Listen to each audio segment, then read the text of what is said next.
有一次，怎么了？怎么了，罗小刀？我梦到有人死了。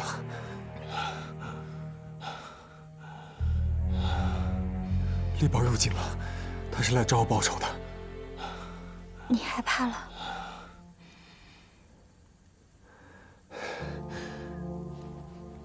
猎豹，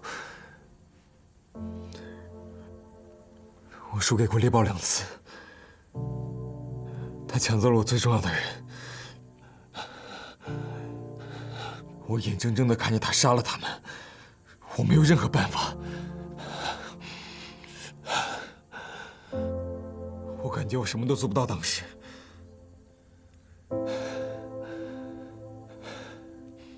我好像没有见到他，我就已经怕了。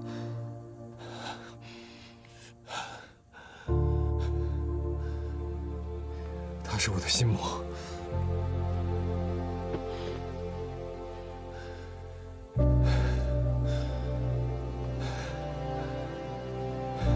我也有过心魔，心魔既是魔障，破了便是。师父有句话，送给你：魔障任途，走一遭去。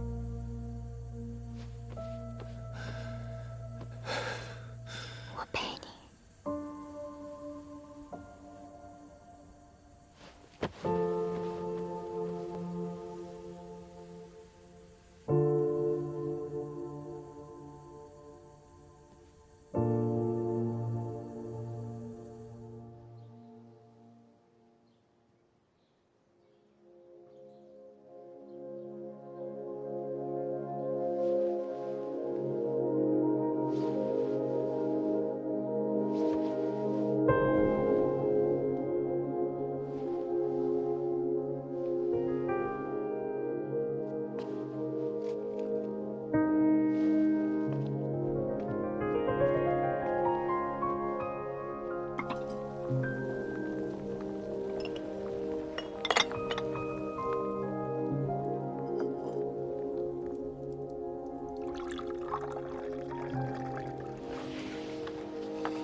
师父，喝茶了。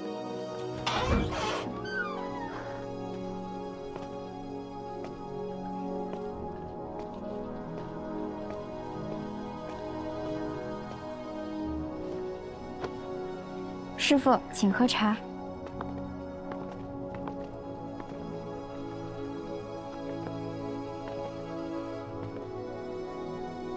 起来吧，跪着怪累的。紧张，我也紧张。师父，您想我了没呀？你要是想我，我就想你；你要是不想我，我也没时间惦记你。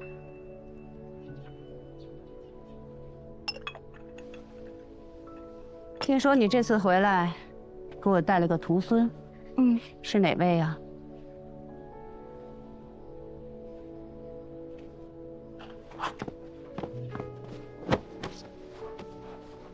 弟子参见太师傅。参什么见？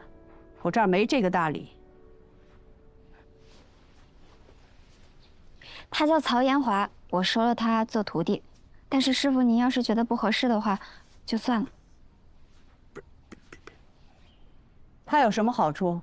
他呀，他挺憨厚可爱的，也知错能改，古道热肠，做事一股子冲劲儿。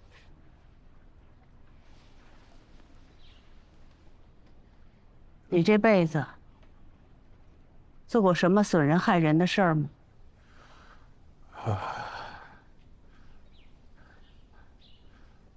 做过什么就说。我在兀江偷过东西，这事儿我不能瞒您。我知道您这辈子最恨的就是偷。当初我大师伯就是因为偷东西让您大折2条腿的，就没人不好意思的。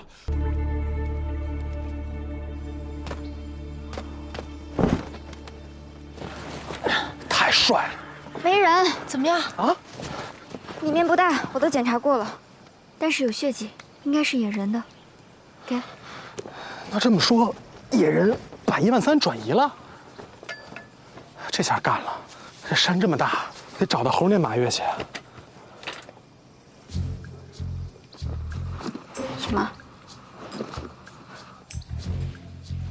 ？505。SOS。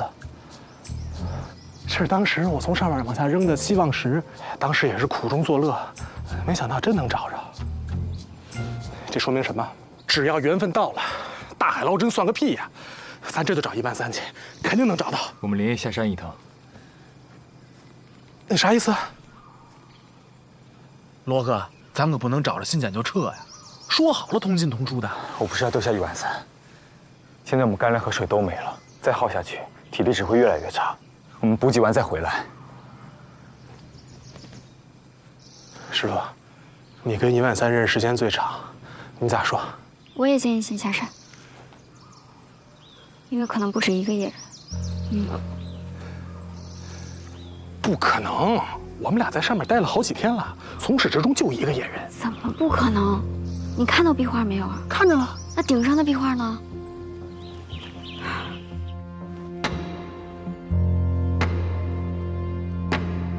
我之前在女人山洞看到一大一小2个玩偶，起初我还以为是野人和女人自己呢。你的意思是一个女人和2个小孩？对。那还有一个野人的话，他怎么一直没出现呢？那女人一直也没出现啊，但不代表她不存在。鹏鹏，我们之前说好的同进同出，我们回去补给完再回来。找不到13000，我们绝不离开，好吗？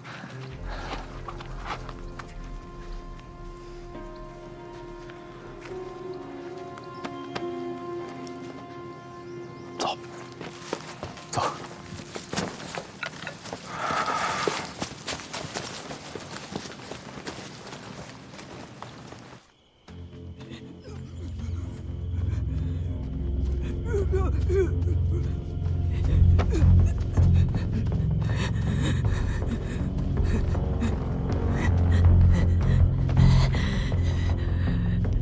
这是村子方向，难道他？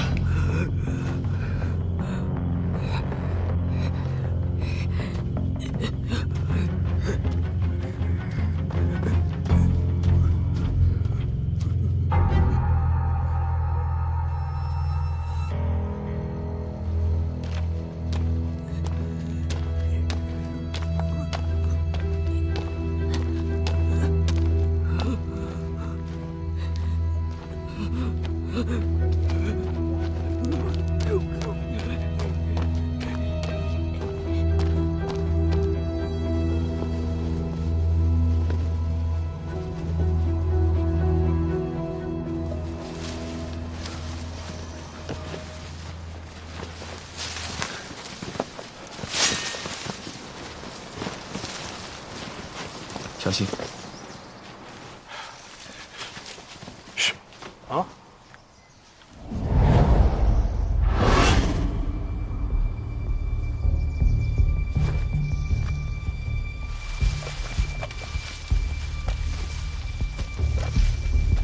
罗哥，张老，我算是找到你们了，你们没受伤吧？你怎么在这儿啊？江兆国让我来的，说你们走散了，怕你在山里迷路。然后我看到这包，我就寻着找过来了。这，跟我们一块来那大个？对啊，是我们救了他，我们把野人打死了。找到了。好，走，回去找江哥。你们行啊，你们没事吧？注意安全啊！罗哥，我跟你说，昨晚真吓我一跳，这野人也进村了。江哥逃回来，他想把他抓回去。我也是头一回遇到这个野人。这村长还想搁偷袭，亏得我反应快，我拿起那个锣，我敲。后面呢，这几位村民大家一起配合，因为我们以前是老猎村嘛，也赶过狼，赶过熊，赶过野人，根本不在怕的。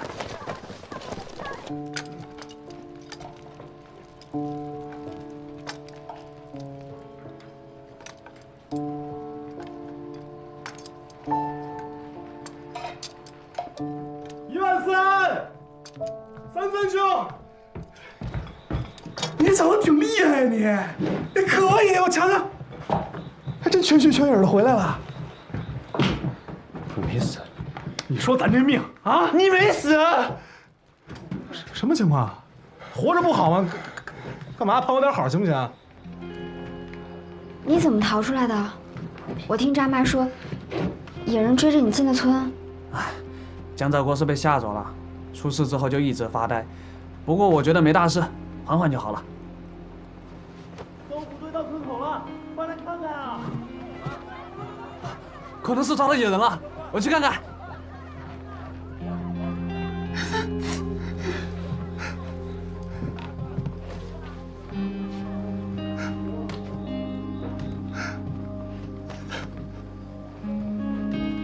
130，那个山洞那么高，你到底是怎么下来的？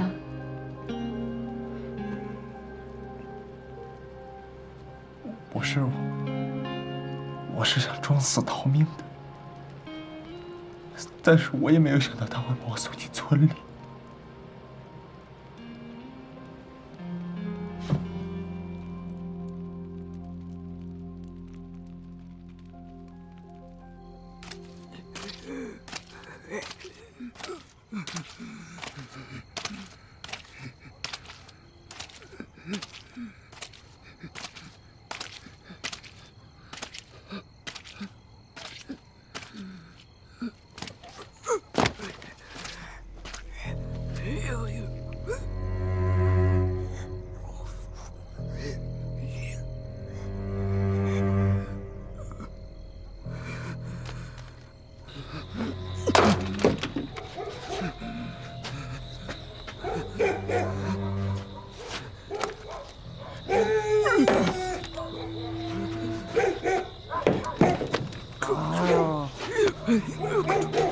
老郭，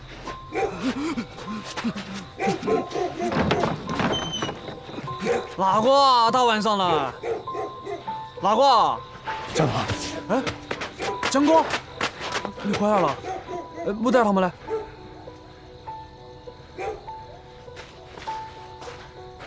可能是我表现得太紧张，扎马觉得不对，发现了野人。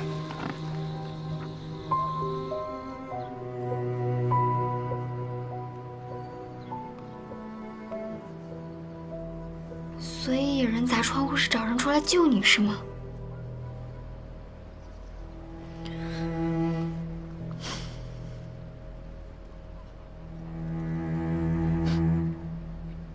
没我他就不会死。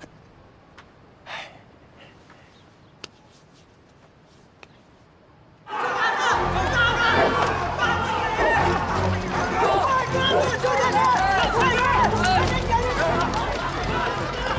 你别！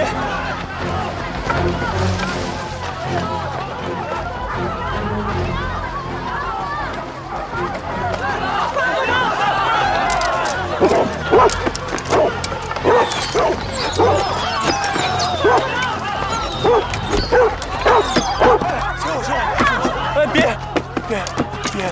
他救过我的，能不能让他走？哎，别！你快走！你快走！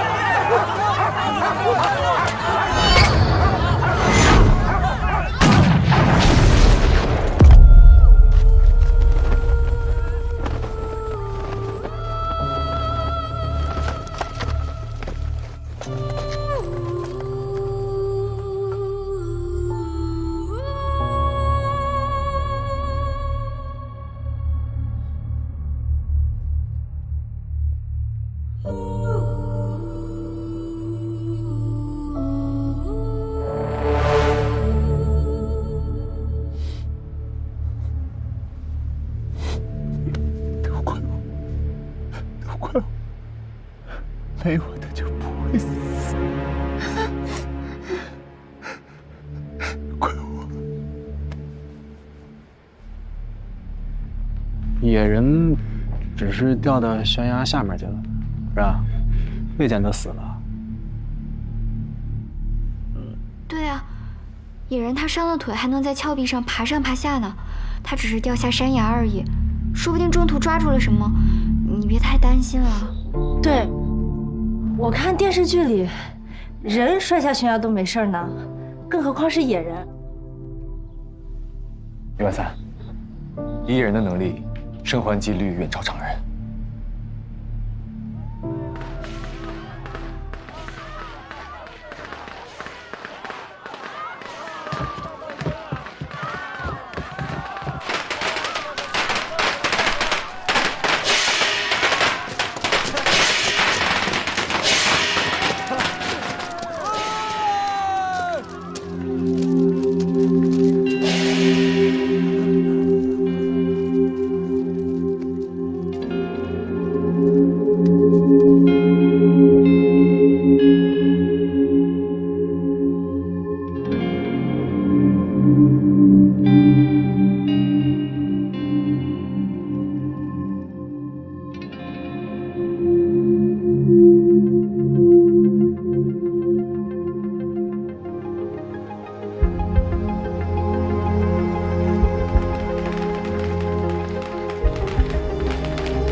人的守着分两面，一面是注意，一面在等你。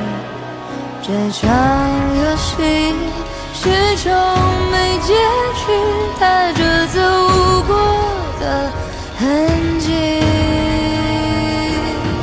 你换作是我，默契我没提。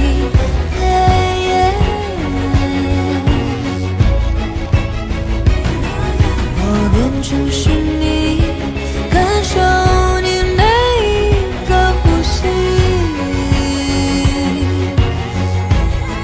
然后继续渐行。天划破黎明线，告诉我结尾，即将温柔的浮现，在脑海中轻轻一闪而过的负面，而我在黑暗间划破黎明线，告诉我结尾，即将温柔的浮现，在脑海中轻轻一闪而过的负面，而我在黑暗间。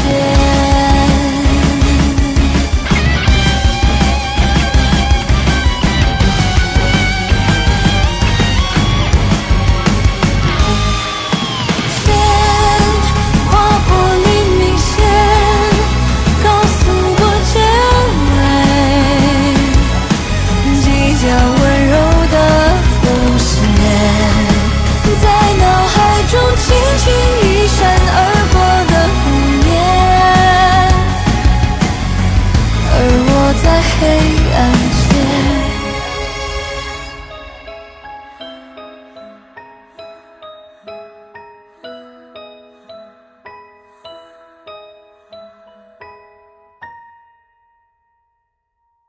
好香啊，有点饿了。刚好我也饿了，你要不进这家店再逛逛，我来点个外卖。好呀，那我不能吃辣，少点辣吧，谢谢。好。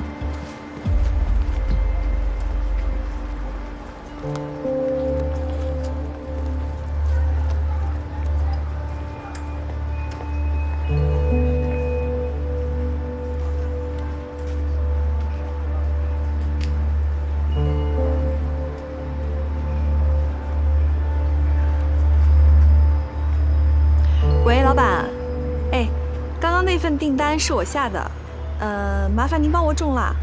另外，我要了个苏打水，千万别忘了。谢谢。不是野人。我听那个专家他说了，它属于灵长目原属。后面杂七杂八说了一堆，我也没听懂。确实，野人的说法只流传于民间，科学界一直不太认同。哦，对了，罗哥，还有件事，就是你还记得月亮山那个消失的寨子吗？也是最近有老人出来说起这段往事，说20年前月亮山这个寨子还没废弃的时候，有个女的进山挖药，被野人糟蹋了，然后她老公就带着我们村里的猎人进山把她堵起来，最后把她打死了。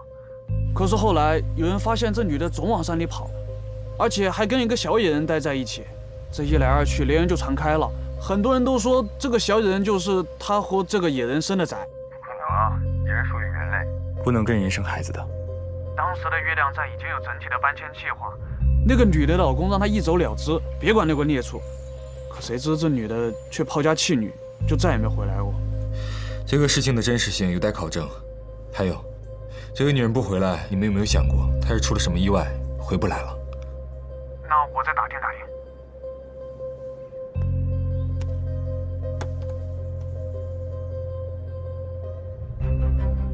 抛家弃女，她还有个女儿。猜错了，另一个不是野人，是女人的女儿。信件不全，还有块琥珀，他给了自己的女儿。世界这么大，会在哪儿呢？姐姐上楼，姐姐上楼。冰婷，你说的是木代姐姐吗？她不在这儿，没法上楼。哎，不知道为什么这姐姐上楼说了一天了。不是木代姐姐。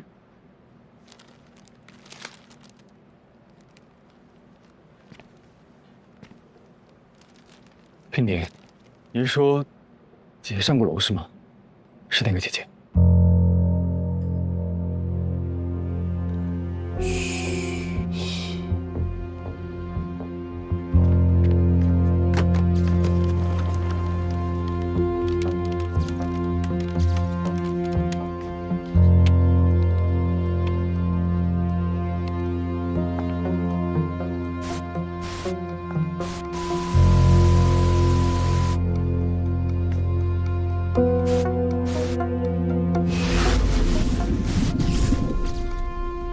那你这个是什么地方的擎天坡？具体什么地方我也记不清了。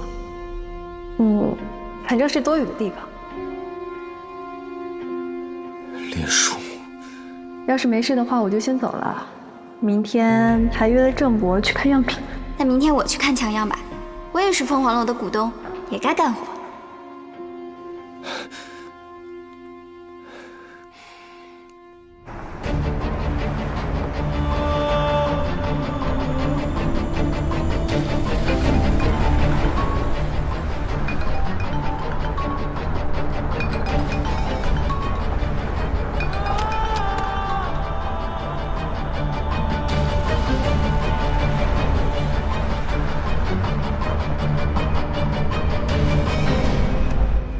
哟，这位是谁呀？看着有点眼熟啊，好像是我们这里曾经雇佣过的一个员工吧？不是程叔，您可别这么说，我真不敢了，我以后不这样了。叔，我觉得这小子认错态度还算可以。是，再说这些天咱面试的那些替工都不带领我，笨手笨脚，这小起码一个顶仨。我领我，我告诉你，不许再有第二次了。绝对没有第二次了，赶紧来干活吧！哎，于万三，走吧，上车！哎，您受累。哎，聂张叔，哎，你什么玩意儿这是？你是说莲叔是那个女人的女儿，还挟持了小老板娘？那女人身上的琥珀，可是我师傅献下来的。袁叔把他抓走了，这打击报复。怎么样？哎，说是开车走的，白车，走了1、2个钟头了，这没法找啊。要么咱报警吧。报警？那人家肖社长可都说了，2个人有说有笑提着烧烤上的车，证据呢？我们拿什么证明那是挟持绑架呀？用最笨的法子，他沿路电部摄像头。走。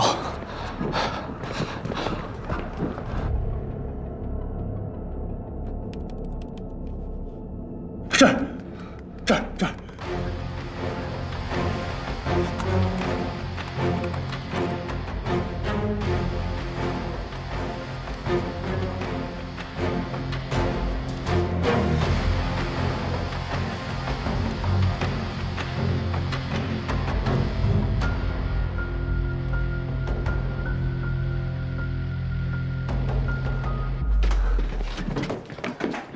哎，谢谢您啊。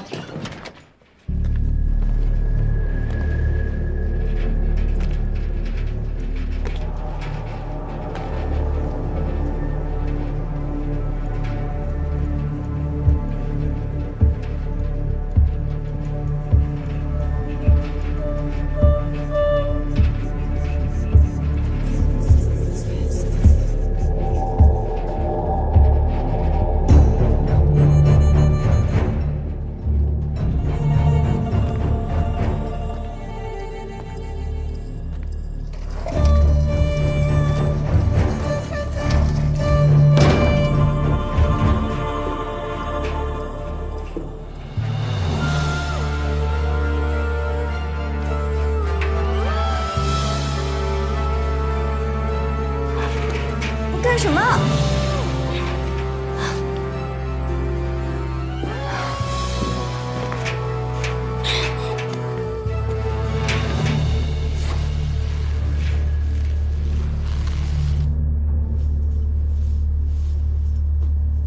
你干什么了？我也不知道我在干什么，我只是觉得把你吊起来，一定很好看。我哪儿得罪你了？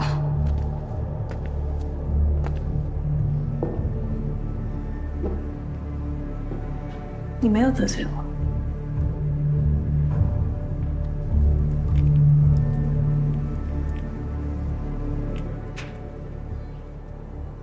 你得罪的是他。特高，骗状，有不规则断口。过去你们未必知道发生了什么事情，他只是觉得琥珀是个保命的宝贝，所以就分给了他孩子。你老家是不是在月亮山？有一个小姐妹是野人，对不对？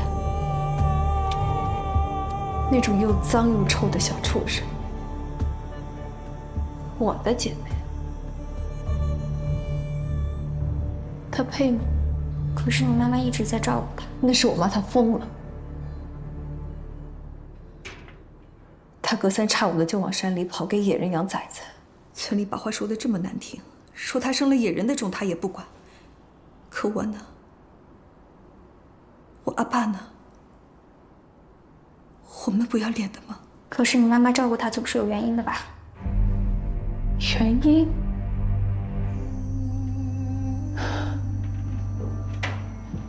他有一次进山采药，一连几天没回来。我阿爸担心他派人去找他，却看见他衣衫不整的和一个野人待在一起。这里头发生了什么事情，瞎子都看得出来。我阿爸打死了那个狗东西，为了保住阿妈的颜面，他再三拜托同行的人不要把事情说出去。可是他倒好，他却说什么自己进山遇险被野人给救了，是我阿爸没有搞清楚状况杀了野人，他心里愧疚，太可笑了，说的跟真的一样。你为什么不信你阿妈？万一她说的就是真的呢？可那是他编的。他也知道自己被糟蹋了没脸，故意说什么报恩的瞎话，报恩会连自己的孩子都不要了吗？我可是他的亲生女儿。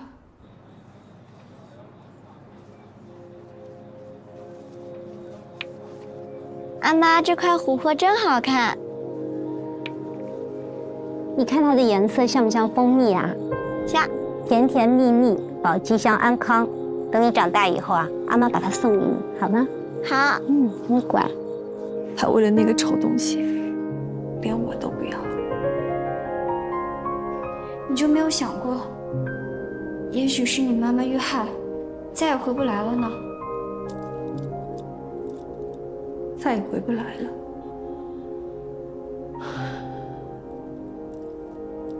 他可是回来过。阿妈。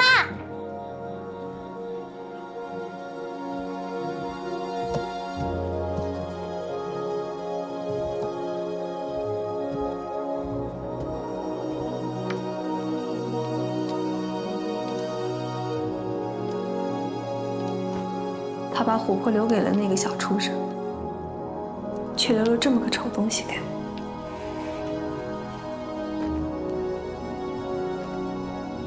可是有时候我又觉得，他好像通人性，他会懂我，会安慰我。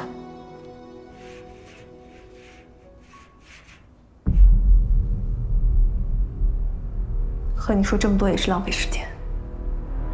还是跟你上路吧。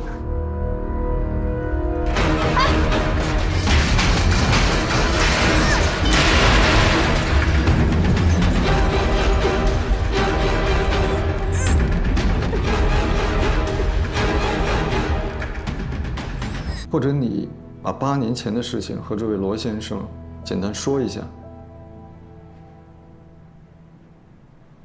那年穆代15岁，当时我收养穆代也有10来年了。他很可爱，性格也很开朗。穆代，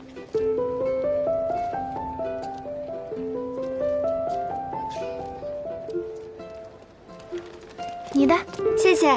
走，我刚才还在找你呢。我们待会儿去哪儿？他在班上有一个好朋友，叫沈文，两人形影不离，好的就像一个人。但是后来出了一件事，他俩放学后会一起去一个补习班，但是有一天晚上到了11点，两人还没有回家，手机也打不通。我们后来找到老师，才知道他们当晚逃课。我跟文文的妈妈从学校开始一条街一条街的找，最后找到了一个巷子口。文文去呢？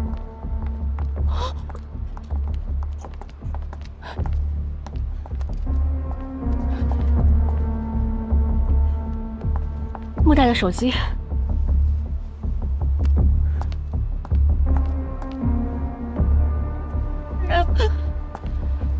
没事，没事。文文，那是一片废弃的工地，我们找进去，看见了穆代摔在了楼下，脑后一大片血。后来我们在楼里找到了文文，我问他死了。穆代昏迷了好几天，醒来之后告诉我们，当天晚上他和文文逃课去看电影，没想到在路上碰到了小混混，所以他是因为这个才生病。那几个小混混很快就被抓到了，还判了刑。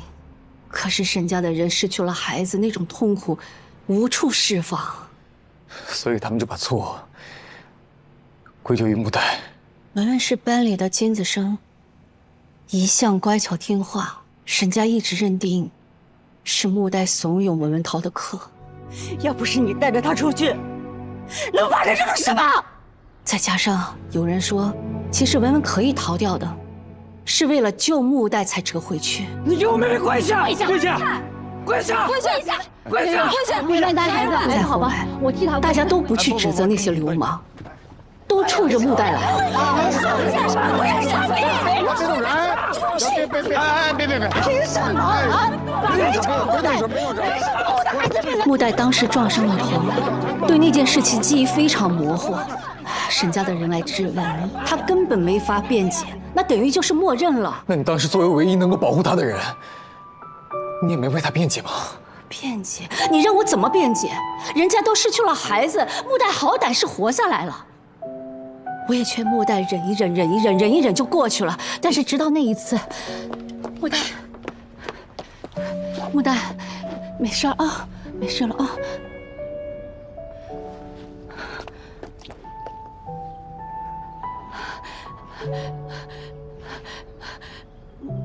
穆代，这谁干的？谁干的？这是谁干的？你们也太过分了吧！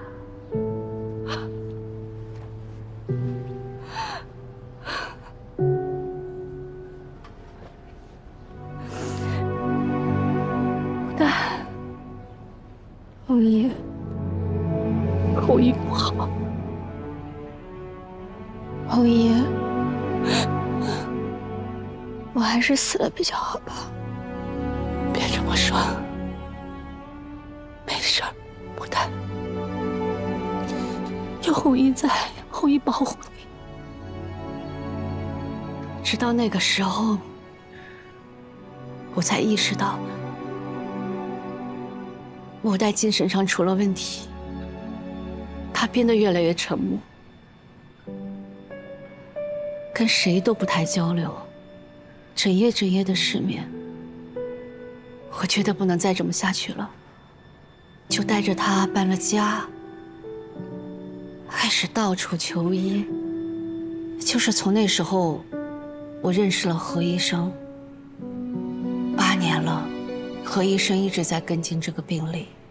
一直，穆代知道吗？穆代的病例十分特殊，在我多年的从业经验中都极为罕见。罗先生，我听说你曾经是她的男朋友，现在也是。接下来你看到的和听到的可能会颠覆你对她的认识。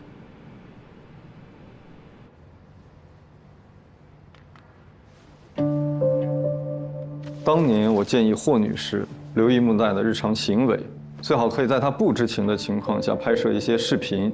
一方面，我们可以更加全面地监察他的情况。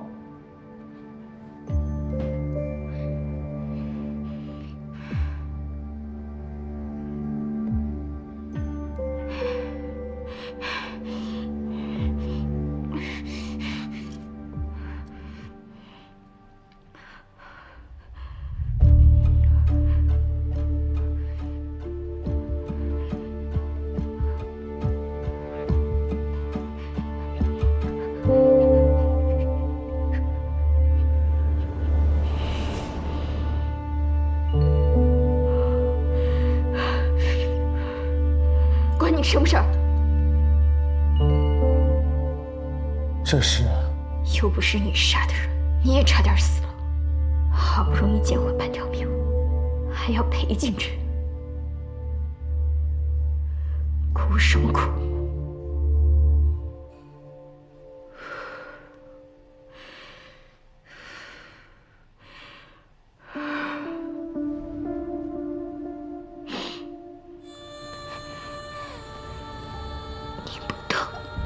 你不懂，我真的很难受。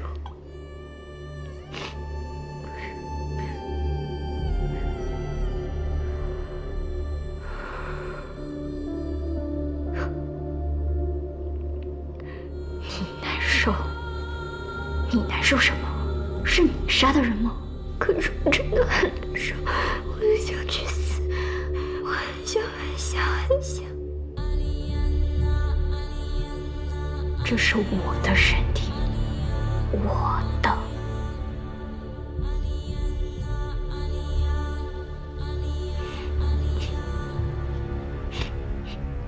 好吧，那我怎么办？那我怎么办？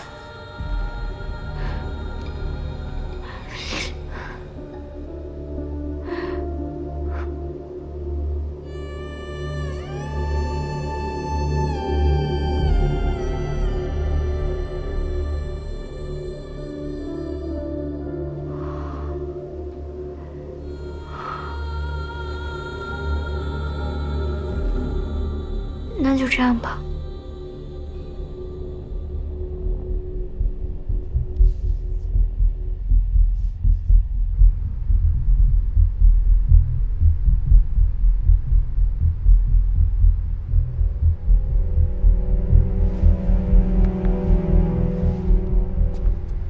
然后呢？然后他就突然自愈了，治愈，自愈，自己治愈。刚刚那算是双重人格。他的这种情况不符合双重人格的定义。双重人格每一重都是完整的，而且彼此不会进入对方的记忆。莫代的情况不符合我们现在已知的任何一种情况。我的推论是，因为这次变故，莫代心里承受不了这么巨大的痛苦，为了自救而分裂出一个截然不同的自己。这一个，我们姑且叫做黑木代，理性、冷静，对人对事充满敌意。这一个，便是你熟悉的木代，温暖、柔软、可爱。视频结尾，那句“那就这样吧”是什么意思？一黑一白，都在争夺身体的主导权。我猜测，最后这场争夺是以白木代占了上风。可是我看视频里，黑木代更咄咄逼人一点。那句“那就这样吧”，是双方争执后达成一致的结果。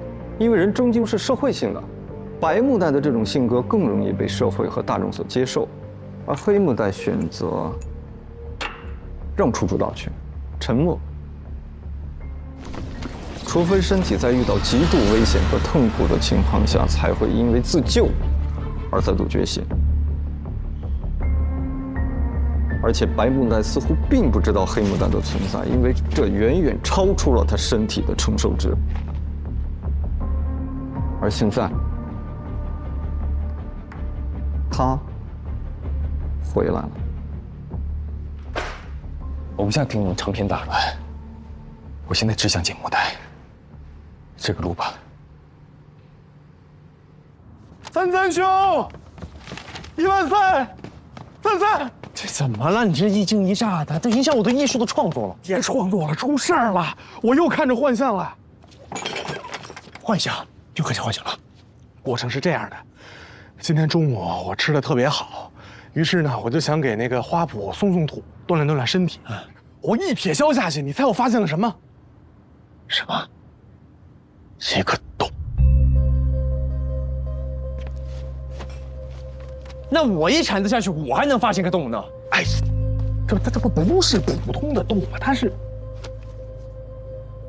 暗红色的。暗红色的，里面好像还有很多血丝儿，还都交织在一起，挺恶心人的。洞里还往外吹风呢。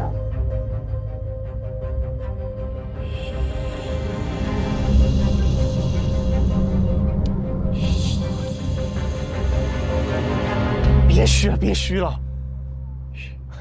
你说是不是欣姐又开始出来作妖了？那还能是啥呀？那他们那些个能打的都在，那我们我们俩这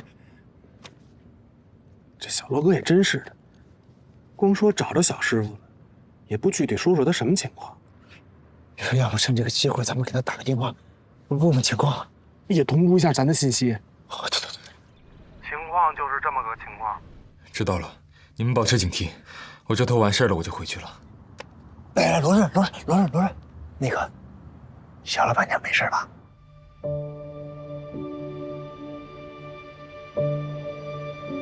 他没事。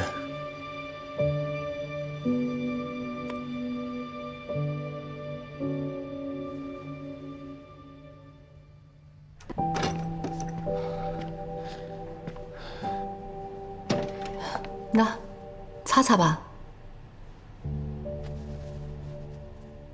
木代在楼下活动时，他喜欢一个人待着。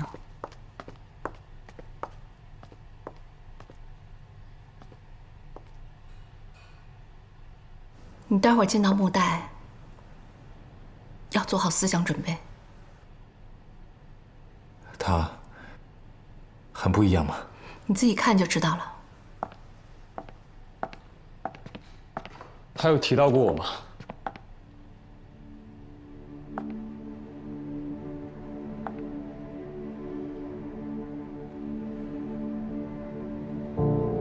那他还记得我吧？啊，记得，当然记得。你、曹延华，还有他新认识的红纱，他都记得。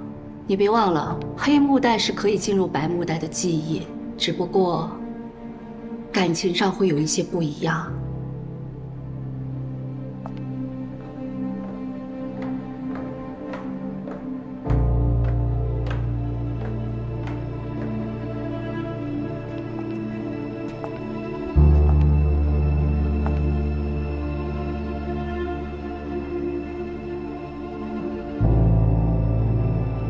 如果你还没有准备好的话，就晚点再说。